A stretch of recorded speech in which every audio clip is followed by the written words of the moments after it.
What's up? Hey, what's good? What's poppin'? I am Miss Berry. Welcome back to my channel. I appreciate you guys for sliding through and coming to kick it with me. As you guys can see, we are about to get into these new transcript reveals. Now, I was just strolling, I came across this video, and it was just like, I need to see what's going on.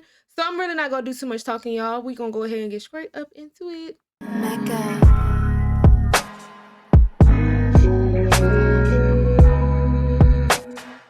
All right, y'all. So Of the entire White House. Donald Trump's former White House press secretary The violence we saw yesterday at our nation's Capitol was appalling. didn't realize the full extent of the violence at the Capitol until she settled in to eat a turkey sandwich for lunch on January 6th. Kayleigh McEnany telling the January 6th committee, "I initially went back to my office to eat lunch, but I eventually turned up the volume on Fox News." McEnany saying she was still piecing together what was playing out at the Capitol, not merely sitting by as the attack unfolded. "I in no way, shape, or form would eat a turkey sandwich if I thought the Capitol Hill was being sieged." How White House officials learned of rioters storming the Capitol on January 6th, just one of the details emerging as the House Select Committee releases new batches of transcripts from roughly 1,000 witness interviews. The Select Committee intends to make public the bulk of its non-sensitive records before the end of the year.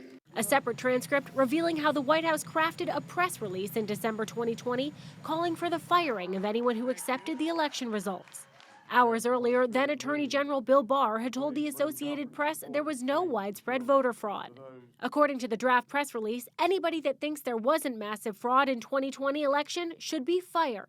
The press release was never sent, and Barr resigned from the White House later that month. Since then, he hasn't held back in criticizing Trump's election lies. I was somewhat demoralized because I thought, boy, if he really believes this stuff, he has, lost contact with he's become detached from reality. When I went into this and would, tell him how crazy some of these allegations were, there was never an indication of interest in what the actual facts were. The trickle of transcript revelations coming after the committee recommended that the Justice Department bring criminal charges against former President Trump. There was a conspiracy to defraud the United States to exchange an honest-to-goodness presidential election for a counterfeit election. Trump's legal team downplaying the committee's findings. The report itself is not of much value.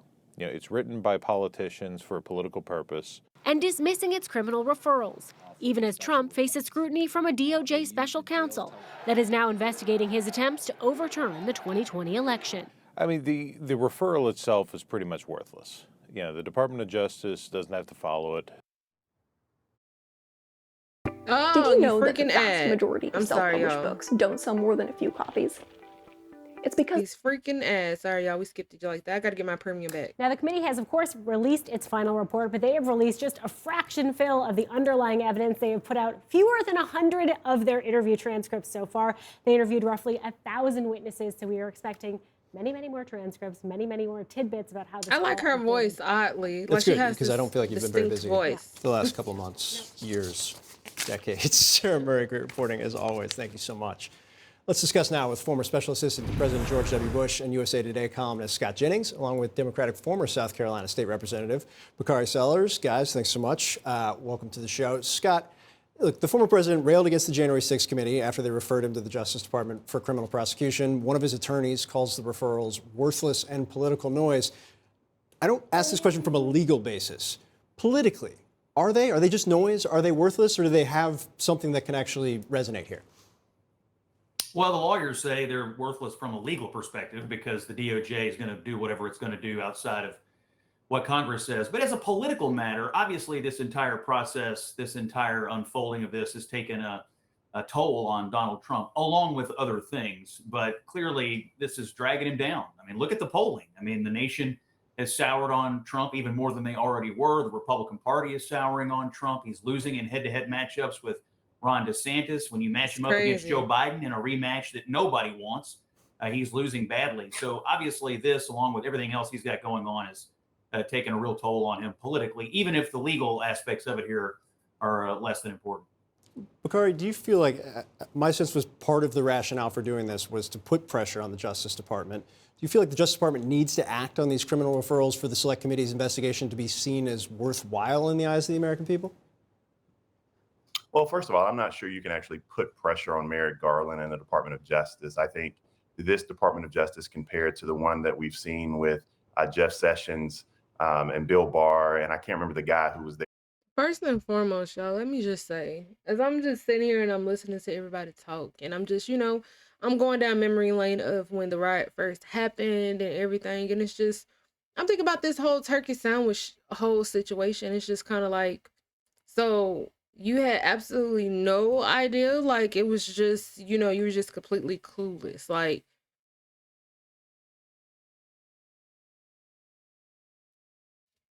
I'm just really just trying to figure that out.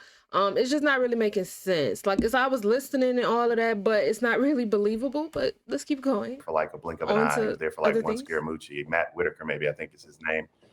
That was a more political Department of Justice, whereas this is a Department of Justice that can't really be pressured.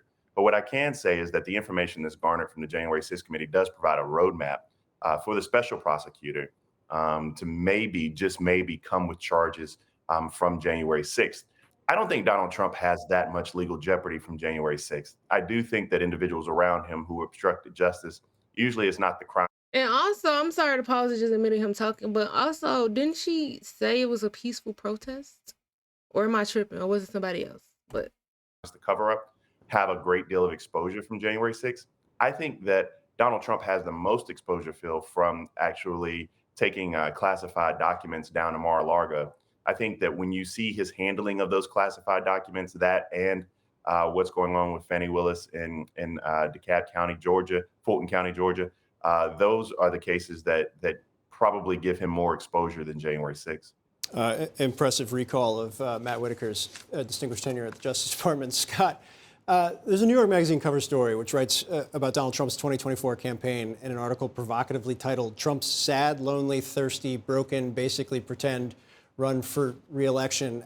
A Trump advisor tells Olivia Nuzzi that this campaign, quote, "It's not there. In this business, you can have it and have it so hot and it can go overnight and it's gone and you can't get it back. I think we're just seeing it's gone. The magic is gone."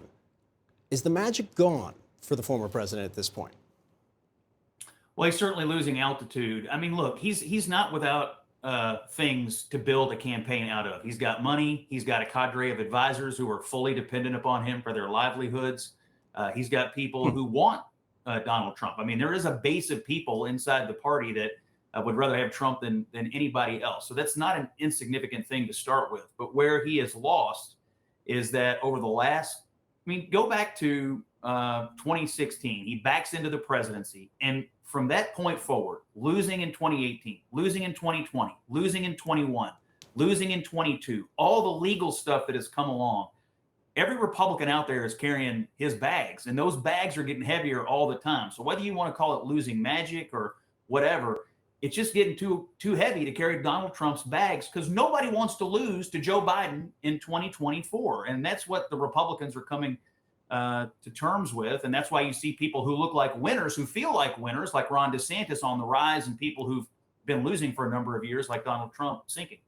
Bakari, the former president is responding to the criticism on Truth Social, writing, "We have almost 2 years to go. The rallies will be bigger and better than ever, but it's a little bit early, don't you think?"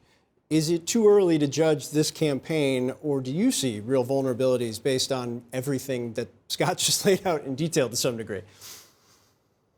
Well, there are 2 points I like to make. First is, I ain't never counting Donald Trump out of an election again in my life. Like, I firmly believe we should be on the second term of the Clinton presidency. And so I was one of the many people who was a prognosticator and got paid good money to come up here, and I was flat out wrong.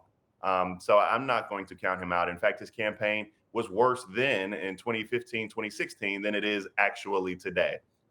There's a lot of stuff, like Scott said, for him to build on. I wish Donald Trump, if he was actually going to be a good candidate, would simply say Merry Christmas. He would talk about the joy of the new year. He would talk about the lessons learned and maybe even tweet "He is risen." But he's not capable of doing that, and he hasn't changed. And if you do not change, if you do not learn, if you do not adapt, if you do not mature, In politics, you'll get beat every day of the week, and he hasn't been able to do those things. Well, excuse me. Let's end that video right there like that. That was pretty interesting. I'm not gonna lie, it was pretty interesting. And I'm also, just thinking back at the simple fact that, ever since he announced that, what he's trying to do in 2024, it seems like, these things are starting. I mean, it was already circulating, you know what I'm saying? Don't get me wrong, it was already circulating. So it's not like it's new to us, like we didn't know, but I'm just thinking about the coincidence, and I'm not just saying that to say, oh, like I'm just taking up for him 100% or anything like that, because we still watching, we still trying to uncover and see exactly what is really going on. So I don't really want to just jump ahead, but